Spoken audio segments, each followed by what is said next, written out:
Bueno, lo anunciado.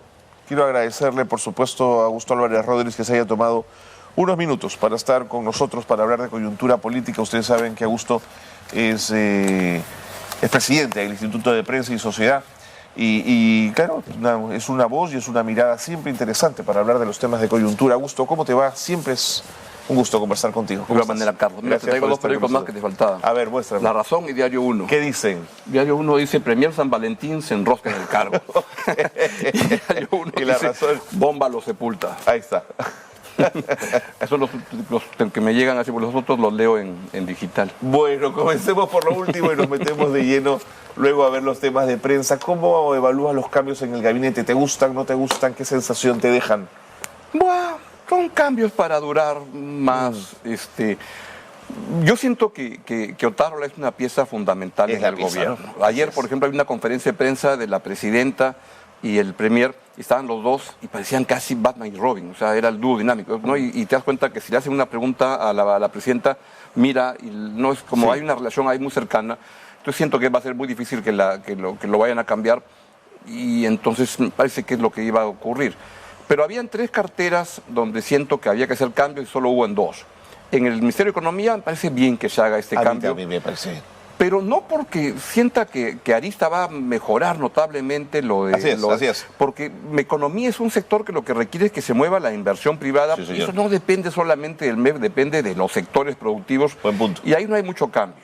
Pero el rostro de Alex Contreras se había desgastado mucho por los anuncios del año pasado. Vamos a crecer, y casi que iba cayendo cada mes. El otro sector era energía y minas, donde siento que había un ministro que lo estaba haciendo muy mal, ni promovía inversión minera, que es fundamental en el Perú, y en Petroperú simplemente quería alimentar este barril sin fondo. Así es. No, porque era su chamba. Claro, él venía de allí, ¿no? Y él ha sido representante en el directorio de Petroperú por el sindicato ahí se llamando Vera, para quejarse. Y entonces está bien que se cambie energía y minas. Ajá. Donde sentía que también había que cambiar era interior, que es el lugar donde el gobierno hace más agua, donde hay un problema grave, y ahí no lo han cambiado, y me da sensación de que uno puede sacar conclusiones de los cambios y de los no cambios. Sí, pues. Y acá es como que uno se pregunta, este señor declara y tú te das cuenta que no está al mando del asunto, que no tiene liderazgo, que no tiene ideas, parece que hubiera estado en Estados Unidos 10 años dedicado a otra cosa. Y que no lo cambien me da mala señal. Mala señal. Y luego ambiente, la verdad que no lo conozco. Y defensa, tampoco no sé la historia del cambio. Parecía que Cuesta lo estaba haciendo dentro del gobierno, se movía bien, pero algo ahí ha pasado, todavía hay que explicarlo, ¿no? Oye, Cresta está más desde el comienzo, si no me equivoco, ¿no? Llegaba... Él entra cuando sale el cambio, donde luego de los primeros 15 día pasa Otárola de defensa, ahí es. ¿no? Y lo traen a Cresta. A Chávez. A Chávez Cresta. A mí me parece una persona, no sé, la veo como dentro de este gabinete aplomado, ¿no? De acuerdo. El vínculo Boluarte-Otárola es un vínculo que yo pude ver muy fortalecido cuando Otárola ya defendía a Dina Boluarte en el Congreso ante la Comisión de Acusaciones, la Subcomisión de Acusaciones Constitucionales, cuando, ¿te acuerdas?, el Congreso quería desaforarla por el tema del Club Apurímac. Así es. ¿Crees que lo que mantienen hasta hoy es una suerte de amistad, es una suerte de comprensión política mutua, o hay una suerte de deudas que pagarse y de ayudas mutuas? Un pie es uno, el otro es el otro pie. ¿Qué te deja eso, Augusto? Que las relaciones históricamente, hay dos chambas que los presidentes suelen llevarse con algún problema o recelo. Uno es con los vicepresidentes, así es, que suelen acabar mal, porque siempre estás mirando. Desconfían de ellos. Esos ojitos con los que miras cuando nos sentamos, te gusta mucho mi silla, o sea, como que hay una sospecha que va creciendo y que se despierta. Entonces hay una relación que no suelen acabar bien, salvo que sean muy cercanos. Claro. No sé, ya la gente no se va a acordar, pero Fernando Belaúnde y Fernando Joal eran patas. ¿No? Y ahí no había problema. Pero sí, entre otros, Fujimori se palomeó a los dos vicepresidentes y en general no acaban bien las cosas. Okay. La otra es entre el premier y el presidente, o la presidenta en este caso, donde los presidentes del Consejo de Ministros como que asumen papeles, etcétera, pero en este caso creo que algo que habla bien, en todo caso, de la señora Boluarte, es que se da cuenta de las cosas que no sabe. Y como se da cuenta que son muchas las cosas que no sabe, el señor Otárola entra y cubre esos espacios. Y Otárola se ganó la confianza de Dina Boluarte cuando entra, como tú mencionas, si recuerdas bien, sale como abogado Sí. de la señora Boluarte Sí. cuando la estaban acusando por el asunto de que había hecho un trámite en el municipio Así para, es. para manejar la cafetería del club regional a Purímac. Ahora, fue muy hábil Otárola porque fue y logró persuadir a los que iban a votar. Le dijo, pero ¿para qué van a votar a la vicepresidenta si ella es la llante repuesto por si se bajan a Pedrito Castillo? Como que de hecho ocurrió. Entonces la logró salvar del caso y la sacó como presidente de la República. Sí.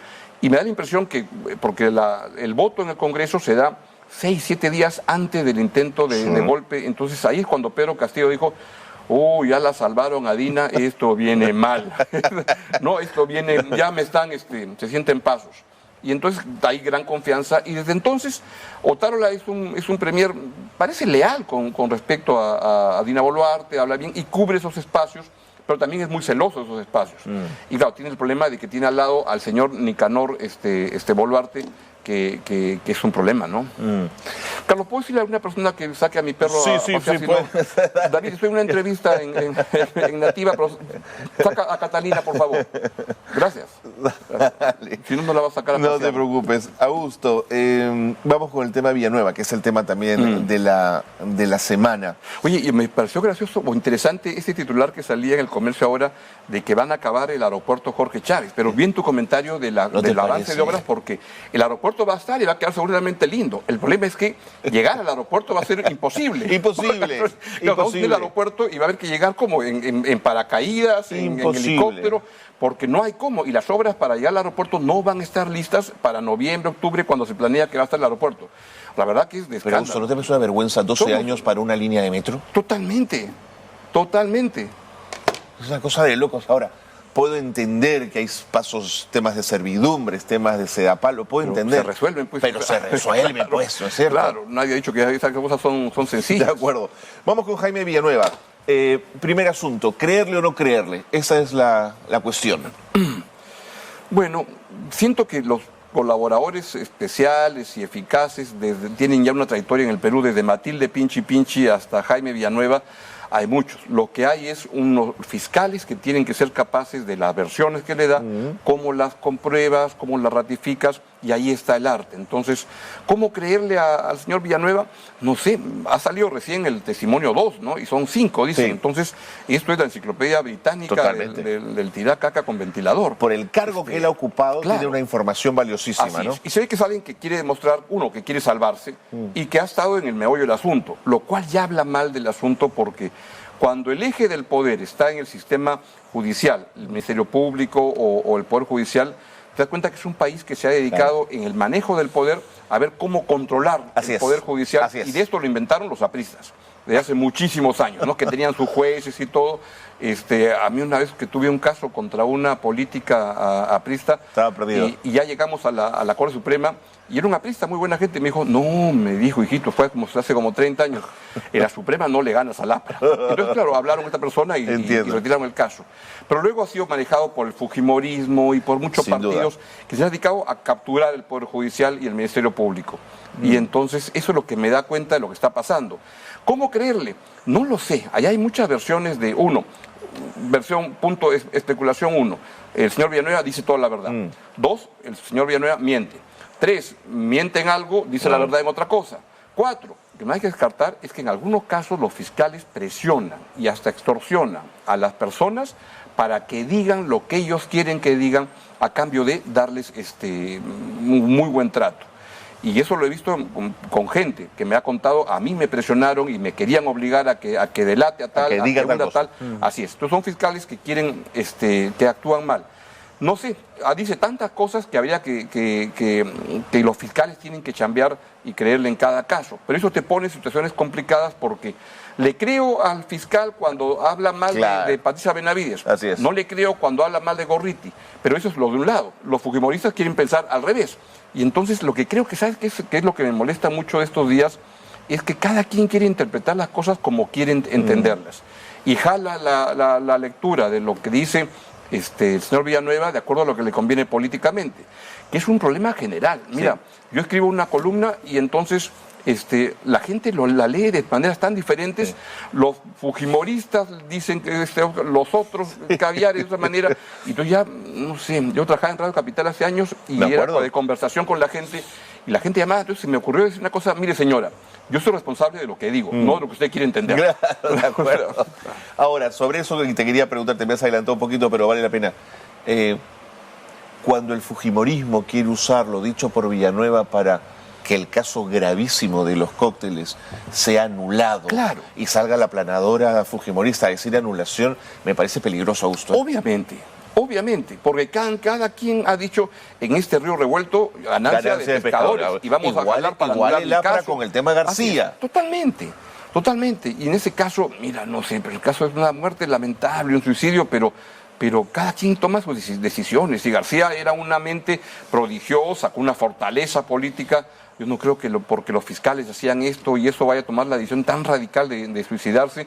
Yo no lo creo. No, era alguien con mucha capacidad, mucha fuerza. Tú lo has conocido, lo he conocido, lo hemos entrevistado. Y lo había comentado con sus amigos previamente en reuniones anteriores y eso ha trascendido, claro, donde les dijo: yo no voy a dejar que se me vea salir. O sea, él tenía claro lo que quería hacer. Pero lo que dice Benavides, Villanueva, es bien, porque lo que dice es: yo te di la información, yo cerqué para acercarlo a García. Ayer veía una entrevista a Domingo Pérez y decía bien: oye, ¿por qué el fiscal no repregunta? Sí. Dice: ¿qué quiere decir cercar? Explícame qué estás hablando. Lo escuché con Chincha, sí. Claro, entonces, saber de qué estamos hablando. Entonces, también es un testimonio donde simplemente preguntas, pero no repreguntas, que está la riqueza para entender qué es lo que está diciendo, ¿no? Sí. Pero también pensé que José Domingo Pérez no le estaba respondiendo a Jaime, sino echándole la culpa de un mal testimonio recogido al otro fiscal. Obviamente. Y claro, yo creo que Domingo Pérez y Vela han hecho lo que han podido en la Lavajato, pero tienen atrás un poder que no quiere que la Lavajato, como ocurrió en Brasil, avance. ¿No? En Brasil se cayó el caso, puede pasar lo mismo, Augusto. Totalmente. El caso más emblemático de corrupción de las últimas, ¿qué? ¿2 décadas? Sí, claro.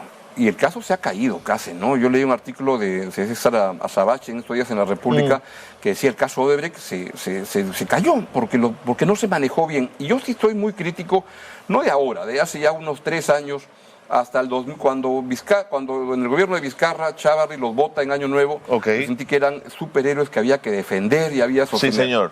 Después, las cosas no han ido caminando bien y me parece que son fiscales que quisieron Vela y Domingo Pérez ser José Ugaz y solo fueron Vela y Domingo Pérez. De acuerdo. Y que no lo han hecho bien, y que han sido más figuretis, y 7, 8 años después no tenemos condenas. No tenemos condena. Ahora, Gorriti no vendió las entradas para los cócteles. Gorriti, obviamente, ¿no es cierto? No consiguió 12 colaboradores eficaces que acusan a Keiko Fujimori. Gorriti, ¿cómo puede Villanueva imaginar que alguien que no es de la Fiscalía dirige un caso? En tu experiencia, ¿te hace sentido que eso ocurra más allá de que sea Gorriti o no sea Gorriti? En mi experiencia lo que hay siempre es una vinculación fuente-periodista, intensa. En la cual hay intensa en algunos casos, y cuando son estos casos de corrupción puede ser muy intensa, sin duda, de colaboración mutua. Totalmente. Pero entonces eso creo que ha sido, cualquiera que trabaja en periodismo se da cuenta que eso es el caso, te lo enseñan, lo muestras, y eso ocurre. El problema es la relación fuente-periodista, y en todo caso lo que creo es que la culpa nunca es del periodista, es de la autoridad. Me explico. Uno puede discrepar o no de las cosas que Gustavo escriba, de las cosas que el señor Gorriti, los métodos que use para trabajar, pero la culpa es de los fiscales. Yo puedo sentir que ha habido un trato muy privilegiado para Gustavo en términos de provisión de entrega de información. Eso no es culpa del periodista, claro, es culpa del manejo que los fiscales tenían, de un manejo como muy arbitrario. Y es otra crítica que le hago a estos fiscales, es que crearon un sistema por el cual te daban la mercancía, que era la información, a los que hablaban bien de ellos.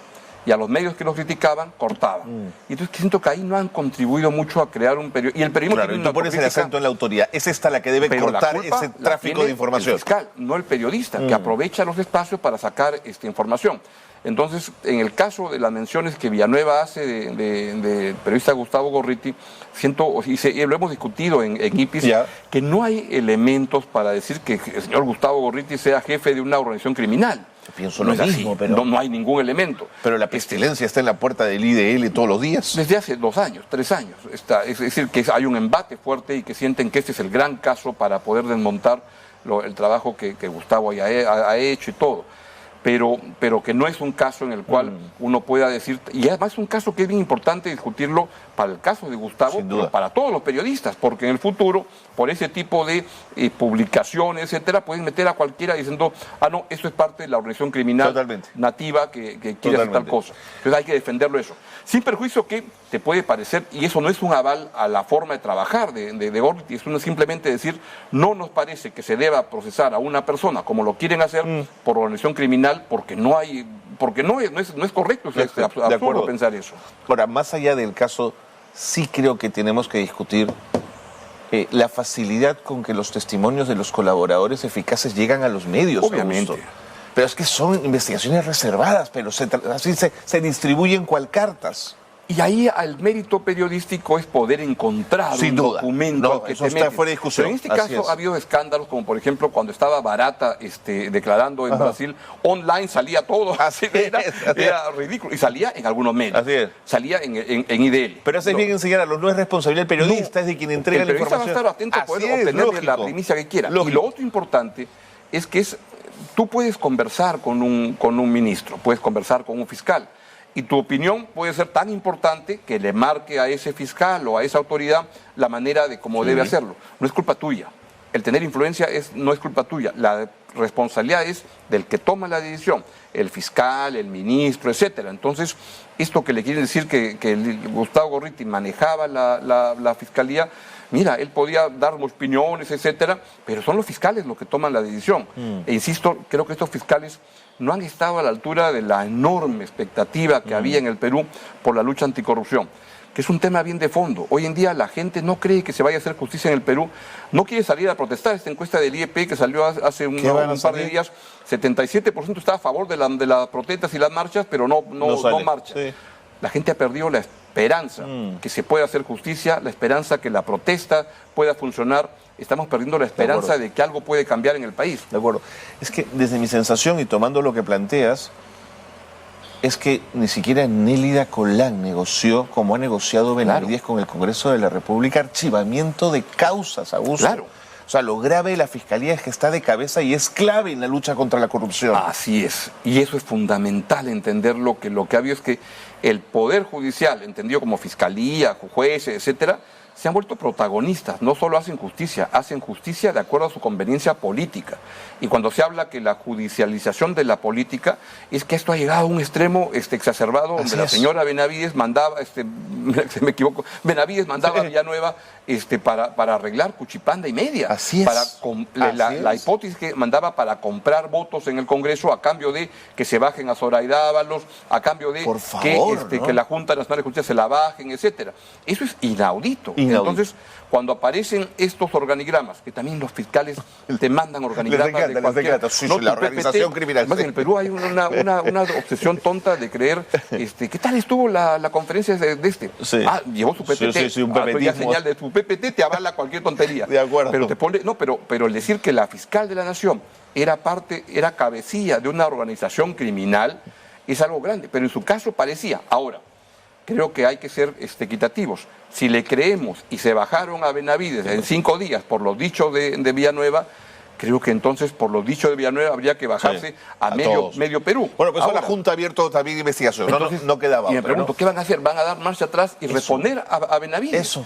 ¿Qué es lo que en teoría correspondería para decir, oye, en verdad hay que investigar, hay que corroborar? En su caso, la bajaron, se la palomearon de un día, en 5 días, solamente con los dichos de Villanueva. Sí. Y vaya uno a saber si Villanueva está diciendo la verdad o está Esa diciendo puede ser lo que algunos fiscales quieren que diga. Volver Porque al inicio de la lamentablemente, conversación, ¿no? una de las entidades más podridas en el Perú, no de ahora, hace mucho tiempo, es el Ministerio Público. Está podrido. Donde lo que hay es una banda de gente, la banda A contra la banda B, guardándose casos, tirándose contra el otro, y esto no avanza. Y el Ministerio Público, bajo todo el sistema nuevo, es fundamental en los procesos. Mira que los jueces no salen todavía mucho a la luz porque los casos no han llegado allá. Entonces, se guardan el expediente, entonces, ya tengo el expediente, pero además ni siquiera, porque si fuera algo legítimo de he encontrado que Carlos Cornejo está en una cosa turbia, pero entonces guardo mi expediente. Claro. Cuando lo quiera fregar a Carlos, saco el expediente no tal. puede ser, pues. Y en la cafetería del Ministerio Público se deben, oye Carlitos, no me jodas porque yo Claro. tengo guardado tu uso. Y el otro le dice, yo también te tengo guardado, De ¿no? Lo de la acuerdo, hermana y y esto. así están, claro. Entonces esto no avanza, ¿no? Bueno, me queda un minuto, quiero llevarte a otros terrenos. Tú sabes que ayer estuvo con nosotros Luis Durán, presidente del Partido Morado, y nos contó de los esfuerzos que está haciendo por hablar con todos, ver la posibilidad de incluso establecer en algún momento un frente que permita llegar sólidamente al 2026, en un escenario donde aparece que estaremos con 37 partidos en una primera vuelta, Augusto. Dos preguntas de fondo. Primero, ¿por qué nos hemos olvidado de conversar? ¿Por qué la gente no... Hemos perdido esa capacidad de diálogo, rápidamente nos calificamos y nos desautorizamos? ¿Y cómo vamos a ir al 2026 en esas condiciones? Deberíamos recuperar eso. Carlos, eso que dices es algo que le estoy dando vueltas mucho en estos días, porque, por ejemplo, yo traje una revista que se llamaba Debate. Claro. Hace una punta de años. El debate duró desde los años fines de los 70 hasta 2022, 23, creo, o 2002 por ahí. Pero había voluntad de intercambiar ideas. Por ejemplo, recuerdo que escribían sobre el Sendero Luminoso cuando decían arrancaba Cinesio López y Patricio Ríquez Rey de Castro. Desde la derecha hasta la izquierda. Así es. Pero había ganas de conversar, de dialogar, de decir por qué piensa diferente. Hoy en día el pensar diferente es motivo para que te insulte, para que te tire el tomatazo. Y no sé si son las redes o la atención, pero es un país que está muy complicado porque hemos perdido la capacidad de mirarnos con nuestras diferencias y con nuestras diferencias construir un país. Y Chile es un ejemplo. Lo que ha pasado en estos días con los funerales de Piñera te dice, oye, este país puede mirar un futuro un donde sentido con las diferencias republicano increíble. Claro, esto no está ocurriendo en el Perú. ¿Y cómo llegaremos? No sé. Yo lo que hago es cruzar dedos para que mira, el último gran gobierno, lo que te voy a decir, fue el de Ollantumala. Un gobierno normalito, que hacía las cosas razonablemente sensatas, hacía cosas con las que discrepabas, la refinería de Talar, creaba los ministerios de inclusión social, programas, pero manejaba las cosas con sensatez, duraba 5 años, el Congreso era 5 años. Eso es lo que el Perú requeriría, una cosa sensata, razonable. No sé, Belaúnde, su lema, te acordarás, era trabajar y dejar trabajar. Algo así que deje. Pero contra eso tenemos un escenario claro, que te tiro una pesadilla, con la cual lo del 2021 puede parecer el paraíso. Así es. Una segunda vuelta de Keiko Fujimori contra Antauro. ¿Por quién votarías? Gracias por estar con nosotros, Augusto. Gracias por haber venido. Y tu casa siempre para seguir conversando. Un gran gusto. Gracias, Carlos. Augusto Álvarez Rodríguez ha estado con nosotros, presidente del Instituto Prensa y Sociedad, hablando de varios temas aquí en la mesa de conducción de Nativa.